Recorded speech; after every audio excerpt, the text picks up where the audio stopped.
সংসারের কাজগুলো সুন্দরভাবে গুছিয়ে করি বলেই হয়তো প্রতিটা কাজ পরিষ্কার পরিচ্ছন্নভাবে করতে পারি। রাধে রাধে বন্ধুরা, কেমন আছেন আপনারা সবাই? আশা করছি আপনারা সবাই ভালো আছেন ও সুস্থ আছেন। আমরাও বেশ ভালো আছি। আমার আরও একটি নতুন ভিডিওতে আপনাদের সকলকে স্বাগত জানাই। আজ হচ্ছে বুধবার আর এখন ঘড়ির কাঁটায় বাজে সকাল ওই 7টা মতন। এখন থেকেই আপনাদেরকে সাথে নিয়ে আজকের ভিডিওটি আমি শুরু করলাম। ঘুম থেকে উঠে সমস্ত বাসি কাজটি আমার হয়ে গেছে। তো তারপরে তাতান যেহেতু ঘুম থেকে উঠে গেছে, সে কারণে ভাবলাম বিছানাটা একেবারে গুছিয়ে নিই। বেড কভারটি টান টান করে ভালো করে পেতে নিয়েছি আর তারপরে এখন সমস্ত ব্ল্যাঙ্কেটগুলো গুছিয়ে নিচ্ছি। এদিকে যেহেতু কাল রাতে তাতানের পাপা বাড়ি আসেনি, সে কারণে আমাদের একটা বেড কভার কিন্তু ইউজই হয়নি, ওটা সেই রকমই গোছানোই আছে। বাদ বাকি দুটো ব্ল্যাঙ্কেট আমি ভালো করে গুছিয়ে এখন সুন্দর করে রেখে দেবো। অনেকখানি বেলা হয়ে গেছে, আজকে স্নানটাও করা হয়নি, যেহেতু আজকে ঘুম থেকে উঠতে জানেন তো অনেকটাই দেরি হয়ে গেছে। আর আমার সাথে সাথে তাতানও কিন্তু ঘুম থেকে উঠে গেছে। তাতান এখন বাইরে খেলছে, এই সুযোগেই আমি সমস্ত কাজবাজগুলো শেষ করতে হবে। ওদিকে বিছানাটা গোছানোর পরে ব্ল্যাঙ্কেটগুলো সুন্দর করে রেখে দিয়েছি, তারপরে এখন জানলাটা খুলে দিচ্ছি। সকালবেলা কিন্তু জানেন তো এই রুমটা আমার ঝাড় দেওয়া হয়নি, বাদ বাকি সমস্ত রুমই ঝাড় দিতে পেরেছিলাম। মা বলল এই রুমটাকে পরে তুমি ঝাড় দিয়ে দিও, কারণ কি সকাল থেকে মা এই রুমে ছিল। তো সে কারণে এখন আমি একেবারে কী করেছি, বিছানাটা গোছানোর পরে বিছানা ঝেড়ে রুমটাকেও ঝাড় দিয়ে নিচ্ছি। বাসি রুম বেশিক্ষণ তো ফেলে রাখাও সম্ভব না, সে কারণে যতটা তাড়াতাড়ি পেরেছি কাজগুলো শেষ করেছি। ওদিকে রুমটা ঝাড় দিয়ে এই যে মাদুরটাকেও পেতে রেখেছি। মাদুরটা পেতে থাকলে না জানেন তো অনেকটা ঠান্ডা কম লাগে পায়ে। তো তারপরে চলে গেছিলাম স্নান সেরে জামা কাপড়গুলো কেচে তারপরে চলে এসেছি ঘরে এসে এখন নিজের একটুখানি যত্ন নিচ্ছি। অনেকখানি দিন হয়েছে নিজের যত্ন নেওয়া ঠিকঠাক করে হচ্ছেই না, দেখি কবে ঠিকঠাক করে নিজের যত্নটা নিতে পারি। তো যাই হোক, এদিকে দেখুন নিজে কিছুটা যত্ন নিয়ে এখন হয়েছে মুখে ক্রিম সিঁদুর সমস্ত কিছু করে এখন চুলটিকে ভালোভাবে ক্লিপ দিয়ে আটকে নিচ্ছি।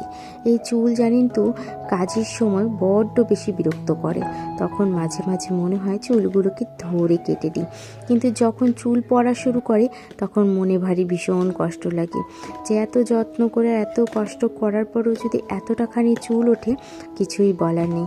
আর জানেন তো রিসেন্টলি হচ্ছে আমার প্রচণ্ড পরিমাণে চুল উঠছে, জানি না কেন। কোন জিনিসটা ইউজ করলে যে চুল ওঠাটা কম হবে সেটাও ভারী বুঝতে পারছি না। তো যাই হোক, ওদিকে দেখুন গল্প করতে করতে আমার অনেকটা কাজই এগিয়ে গেছে। রেডি হয়ে জামা কাপড়গুলো মেলে চলে এসেছি এখন সবজিটা কাটতে। সকালবেলা সবজিটা কেটে নেব। সকালের আজকে রান্নাবান্না হবে লাউ দিয়ে চিংড়ি মাছ দিয়ে, আর ওদিকে দিদি করছে লাল শাক। তো সে কারণেই আমি সমস্ত সবজিপাতিগুলো কেটে দিচ্ছি। চিংড়ি মাছ দিয়ে লাউ ঘন্টটা আমার হয়ে গেছে, তারপরে সবাইকে খেতেও দিয়ে দিয়েছি আর সবার খাওয়া দাওয়া কিন্তু সকালের কমপ্লিট। আপনাদের সাথে শেয়ার করতে পারিনি যেহেতু আজকে কারেন্ট ছিল না সকাল থেকে, তো সেই কারণে কিন্তু রান্নাঘরটা তো পুরোপুরি অন্ধকার, সে কারণে আর রেসিপিটা শেয়ার করতে পারিনি। এখন মেলার কদিন আমাদের এখানে এইরকমই চলবে, সকাল বিকেল বহুবার কারেন্ট যাবে, জানি না কিভাবে ভিডিও করতে পারবো। তো যাই হোক, ওদিকে দেখুন খাওয়া দাওয়া সমস্ত কমপ্লিট করে তাতানদের স্নানও কমপ্লিট হয়ে গেছে। তারপরে এখন বাসনগুলো আমি ধুয়ে নিচ্ছি।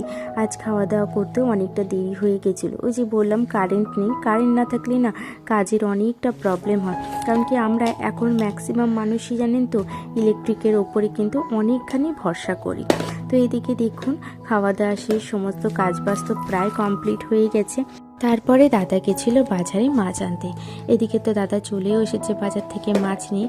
আজকে নিয়ে এসেছে 1 কেজি হচ্ছে যে ভোলা মাছ, আর নিয়ে এসেছে পার্শে মাছ। হয়তো আমার নামটা ঠিক মনে নেই, কারণ কি জানেন তো আমি বিয়ের পর এখানে এসে এখানে বিয়ের পর তো আমি ধরুন এখানে থাকতাম না, যখন বাবু হলো তারপরের থেকে আমি এদিকে মাছটা চেনা শিখেছি।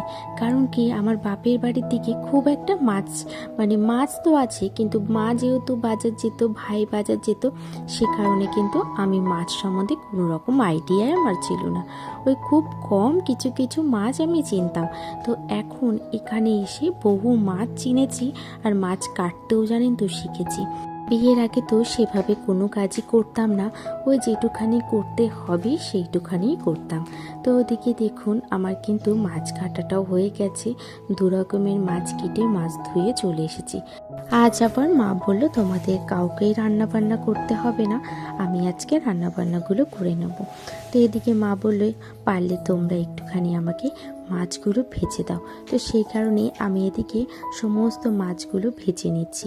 আজকে ভোলা মাছ পুরোটা রান্না হবে না, কিছুটা রান্না হবে, কিছুটা আবার পরের দিন হবে। তো আজকের পরিমাণে যেটুখানি রান্না হবে সে কটা মাছই ভেজে রাখবো, আর ছোট মাছটা মা পরে ঝাল করে নেবে। তো ওদিকে মায়ের মাছ ভেজে রেখে চলে এসেছি বাদবাকি ঘরের কাজগুলো করতে। যেহেতু দুপুর হয়ে যাচ্ছে, তো ভাবলাম একেবারে ঘরের কাজগুলো সেরে নিই, আজকে তো আর রান্নাবান্নাও করতে হচ্ছে না। তো জানেন তো রান্নাবান্না না করতে পারলে না মনে ভারী কষ্ট লাগে। প্রত্যেকটা দিন একটা একটা করে রান্না করার চেষ্টা করি, কারণ কি শিখতে বেশ ভালোই লাগে আমার, সব রকম রান্না শেখার একটা আইডিয়া পাই বলতে পারেন। তো এদিকে দেখুন এখন আমি পুরো ঘরটিকে ঝাড় দিয়ে দিচ্ছি, একেবারে বিকেলের বেলার ঘরটা ঝাড় দিয়ে নিলাম। ওদিকে ঘর দুয়ার ঝাড় দিয়ে জলের বোতলগুলোকে ভরে নিচ্ছি, কারণ সবাই খেতে যখন আসবে সবারই তো জলের প্রয়োজন হয় বলুন। আর জানেন তো আমাদের বাড়িতে এই একটা সময় জলগুলো ভরা হয়, এই একবার জল ভরলে সারাদিন বেশ ভালোভাবেই চলে যায়। খুব কম আছে যেদিন রাত্রেবেলা জলটি আমাদের লাগে। তারপরে তো এখন শীতকালে কিন্তু জলের পরিমাণটা অনেকটা কমই সবার জলে। তো যাই হোক এদিকে জলগুলো ভরে নিয়েছি, জল ভরে এখন সুন্দর করে টেবিলের মধ্যে সাজিয়ে রাখছি। বোতলগুলো সাজিয়ে রেখে এখন জগটিকেও সুন্দর করে রেখে দেবো। আর জানেন তো এই দুদিন আগে তাতানের পাপা কিছু ফল নিয়ে এসেছিল, সেগুলোকে আর খোলাই হয়নি, যেমন নিয়ে এসেছে সেই রকমই রাখা ছিল। তো সেগুলোকে এখন ফলের ঝুড়িটাতে ভালো করে সাজিয়ে রেখে দিয়েছি। তো তারপরে চলে যাব উপরে বেলা হয়ে যাচ্ছে, জামা প্যান্টগুলো কিন্তু শুকিয়ে গেছে। তো সে কারণে ভাবলাম সমস্ত জামা প্যান্টগুলোকে এখন তুলে নিয়ে আসি, ঘরে রেখে দিই। ওদিকে জামা প্যান্টগুলো তুলতে গিয়ে দেখি ছাদের উপরে আগের দিনের কিছু নিরামিষের বাসন ছিল, তো এখন সেটাকে ভালো করে মেজে ধুয়ে ওখানে রেখে আসবো। জানেন তো সংসারের কাজগুলো সুন্দরভাবে গুছিয়ে করতে পারি বলেই হয়তো কাজগুলো সমস্ত পরিষ্কার পরিচ্ছন্ন থাকে। তো এদিকে দেখুন আমার বাসন মাজাগুলো প্রায় হয়ে এসেছে।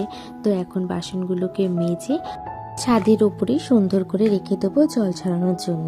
তো সন্ধে হতে হতে ভালো করেই জলটা ঝরে যাবে। আর জানেন তো আজকে ভয়েস ওভারে হয়তো আপনাদের অনেকখানি অসুবিধা হবে, কারণ কি তাতানের পাশে ভয়েস ওভারটা দিচ্ছি, আর তাতান সেই শুরু থেকেই বারবার করে কিছু সময় কথা বলছে, কিছু সময় দুষ্টুমি করছে, মানে তাতানের শব্দ আপনারা অনেকখানি পাবেন। যাই হোক এখন বাসনগুলো তো আমার মাজা হয়ে গেছে, তারপর এখন ফুল গাছগুলোতে জল দিয়ে যায়।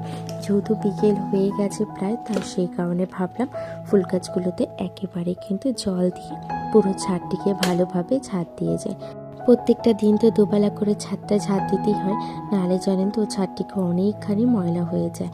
আর ওদিকে জানেন তো কলটা ভুলবশত খোলা ছিল, সে কারণে দেখুন ছাদে জল পড়ে একদম ছাদটি একেবারে জলে জলময় হয়ে গেছে।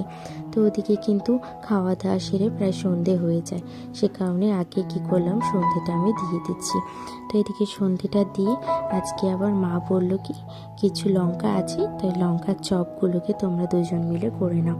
সেই কারণে সন্ধেটা দিয়ে রান্নাঘরে চলে গেছি, রান্নাঘরে গিয়ে চপের প্রিপারেশন নিচ্ছি।